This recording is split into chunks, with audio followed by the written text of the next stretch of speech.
ప్రేమమేడైన తండ్రి నామానికి మహిమ ఘనత ప్రభావాలు కలుగును గాక. మా ఇదిగో వాక్యము అనే యొక్క వాట్సాప్ ఛానల్ ద్వారా వాక్యం ఉంటున్న మిమ్మల్ని తండ్రి దీవించి కనుపించి కాపాడును గాక. ప్లీజ్ సహోదరులారా, ఈ ఉదయకాల సమయంలో తండ్రి మనతో ముఖాముఖిగా మాట్లాడుతున్న ఒక అమూల్యమైన మాటను మీ మధ్య ఉంచడానికి తండ్రి నాకు ఇచ్చిన ఆయుష్కాలం ఆరోగ్యం బట్టి స్తోత్రం. అలాగే వింటున్న మీ అందరికీ కూడా ఈరోజు శాంతి సమాధానంతోనూ ఆరోగ్యం ఆయుష్కాలంతోనూ అష్ట ఐశ్వర్యాలతో మిమ్మల్ని దీవించి ఆశ్రయించుగాక. కావున ఇక సమయంలో వాక్యాన్ని వినండి.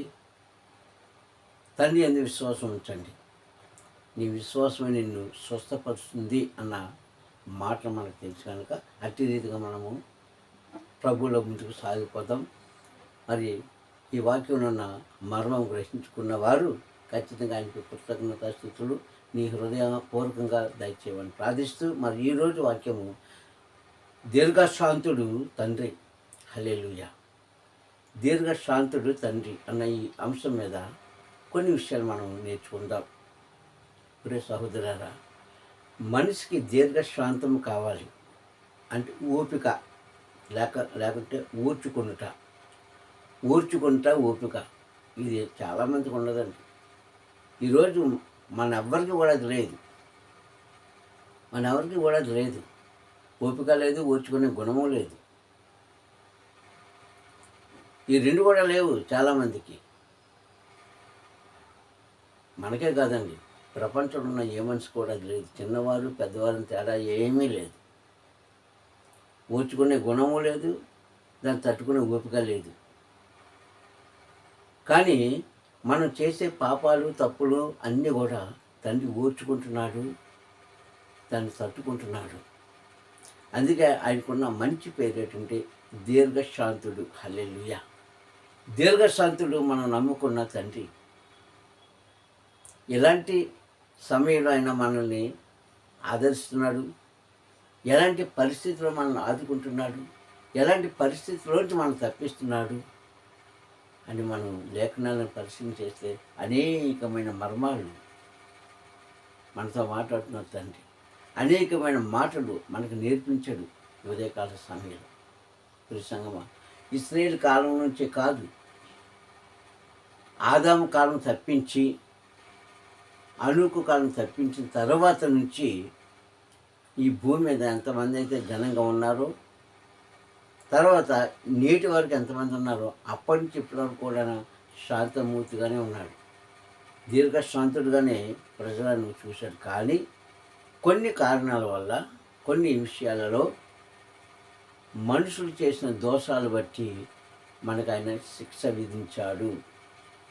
కానీ శిక్ష విధించిన తండ్రి అంటాడు కదా, పలుమార్లు అని చెప్పిన మాట, అనేక సార్లు మనకి బోధిస్తున్న మాట ఒకటే, నా నుంచి మీరు మేలు పొందుకోండి, నా నుంచి ఉపకారం కోరుకోండి, నా నుంచి మీరు గౌరవాన్ని సంపాదించుకోండి అని చెప్పిన మాటలు మనం వినిపించుకోవాలి సంగమా. ఈ మాటలు మనం అనేక మాటలు చదువుకుంటున్నాము, నేర్పుతున్నాము, కానీ మనం పాటించట్లేదు. విచిత్రం ఏంటంటే ఒక మాట 10 మందికి చెప్తాం, బాగానే ఉంది, కానీ మనం పాటించం దాన్ని. అందుకే పూర్వం ఉన్న ప్రజలు ఏమనేవారంటే, నీతులంతా ఎదట వాళ్ళకి చెప్పడానికే పనిచేస్తాయి, మనం పాటించడం కాదు, చెప్పేవాడు కాదు, చెప్పడానికి మాత్రం పనిచేస్తాయి నీతి మాటలు. కానీ నీకు పనిచేయాలి. మీ మట్టుకు మీరు ఏమనుకుంటారంటే, నేను మాట్లాడేదంతా నిజమే, అందులో ఏ దోషం లేదు. ఆ తర్వాత వాళ్ళు ఏమనుకుంటే అయిపోయి, వాళ్ళు పాడైపోయిన బాధపడితే వాళ్ళతో మీకు లెక్కలేంటి. మీరు మాత్రం నిజాయితీగా మాట్లాడుతున్నామని అనుకుంటారే, కానీ తండ్రి దృష్టిలో అది దోషమే.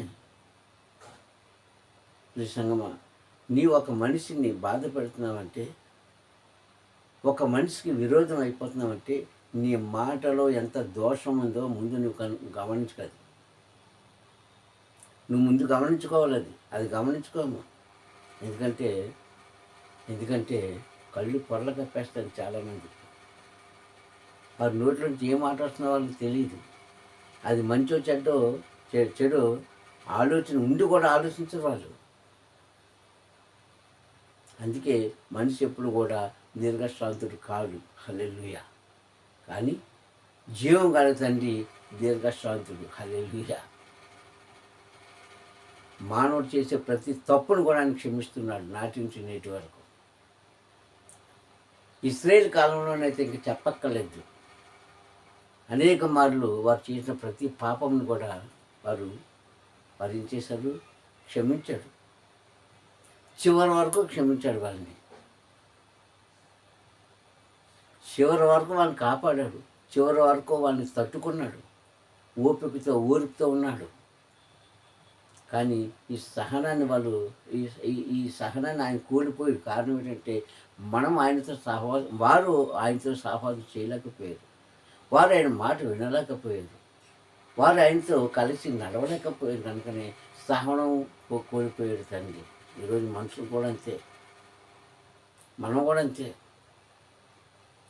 ఒక మనిషిని సహిస్తాం ఓర్చుకుంటాం. చివరికి ఏమవుతుందంటే ఈ సంగమా ఆలోచన చేసుకుంటే ఆ సహనం కోల్పోయినప్పుడు వారి మనసు నలిగిపోతుందండి. ఇంకా వారి మీద మనసు కలగదు, అభిమానం ఉండదు, ఆప్యాయతలు ఉండవు, ఏమీ కనిపించవు. ఇలాగ ఉండేవారు చాలామంది ఉందండి లోపల ఈరోజు ఈ సంగమా.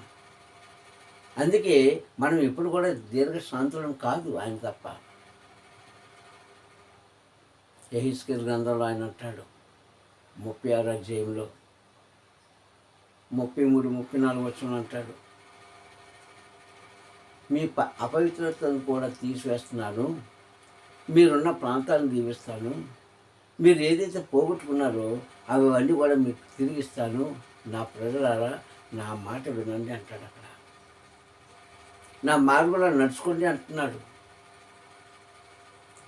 మీరున్న ముందు స్థితిని నేను మళ్ళీ మీకు ఇస్తాను, మీరున్న అప్పుడు స్థితిని మార్చుతాను అని ఆయన అంటున్నాడు. ఎంత ఓర్చుకున్నాడో చూడండి ఆయన. నాటి ప్రజలు చేసిన పొరపాట్లను, తప్పులను.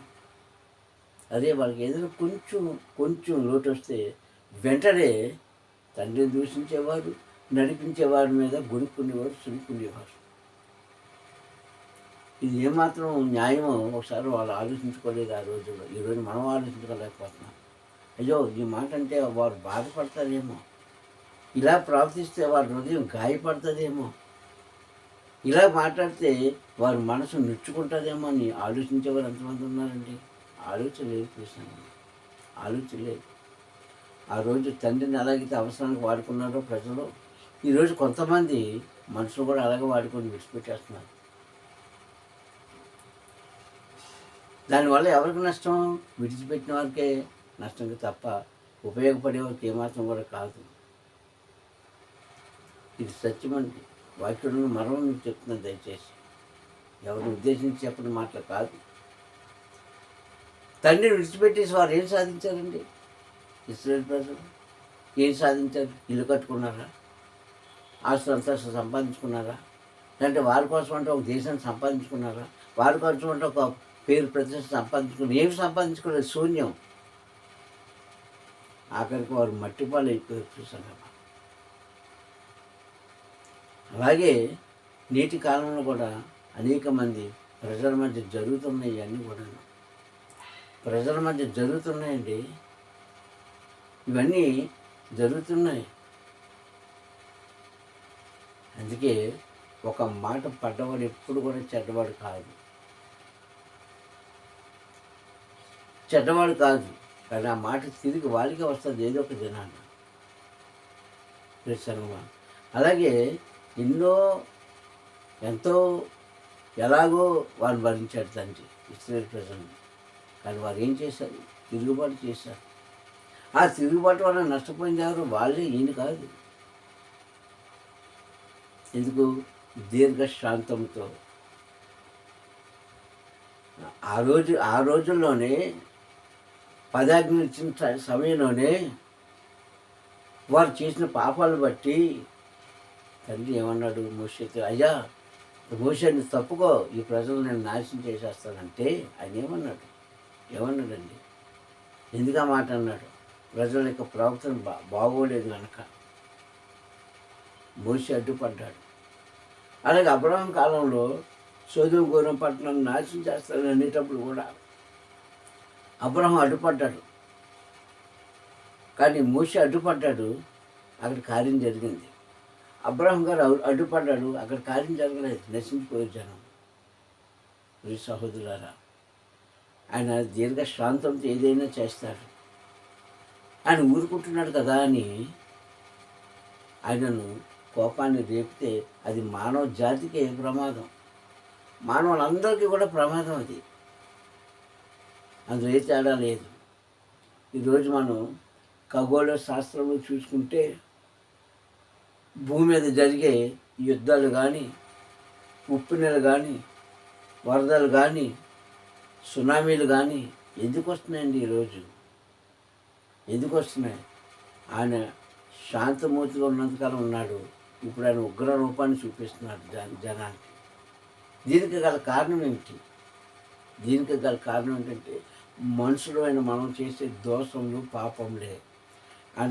ఆయన యొక్క శాంత స్వరూపాన్ని మార్చేశాడు.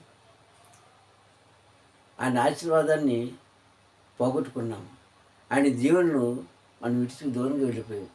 ఆయన మార్గంలో నడవలేక ఉంటున్నాం. మనకి ఈ ప్రమాదాలన్నీ కూడా మానవ జాతి మీదకి, ప్రపంచం మీదకి వచ్చేసి ఈరోజు ఏమో రేపటి దిన ఏం జరుగుతుందో ఎవ్వరికి తెలియపిస్తున్నాను.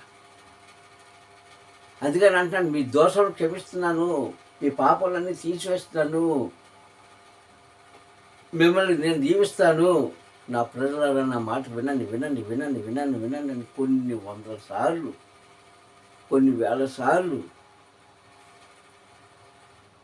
ఆనాటి కాలంలో ఇశ్రాయేలు ప్రజలందరికీ చెప్పారు, కానీ ఎవ్వరూ నా మాట వినిపించుకోలేదు.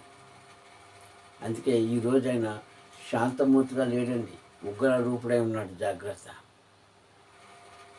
ఉగ్ర రూపుడై ఉన్నాడు ఆయన.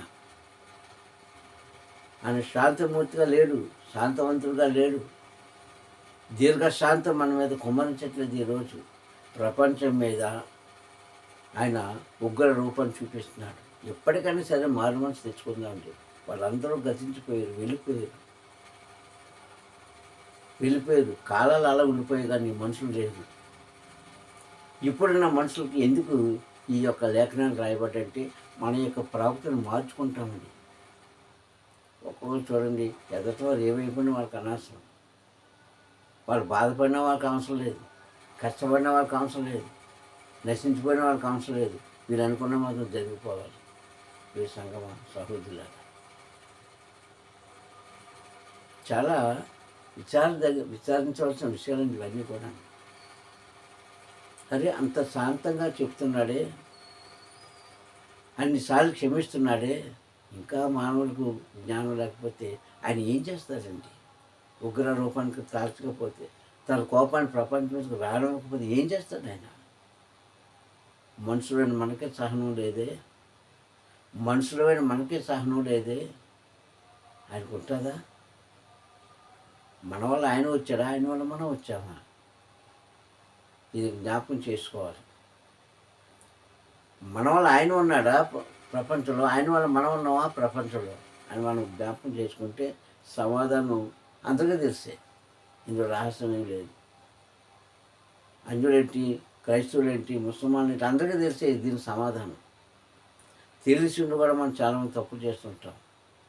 తెలిసిండు కూడా మన ప్రవర్తన మార్చుకోం, మన బుద్ధులు మార్చుకోం, మన అలవాటు మార్చుకోం. 33 అధ్యాయంలో 7-8 వచనాల్లో కూడా ఇదే మాట చెప్తాడు ఆయన. చెరలో ఉన్న వారిని, ఇశ్రాయేలు ప్రజలను బయటికి తీసుకొచ్చి, వారు నాకు విరోధంగా చేసిన ప్రతి పాపమును, దోషములను క్షమించి వారిని పవిత్రపరిచి వారున్న మొదటి స్థితిలో వారిని ఉంచుతాను అని వాగ్దానం ఇచ్చాడే.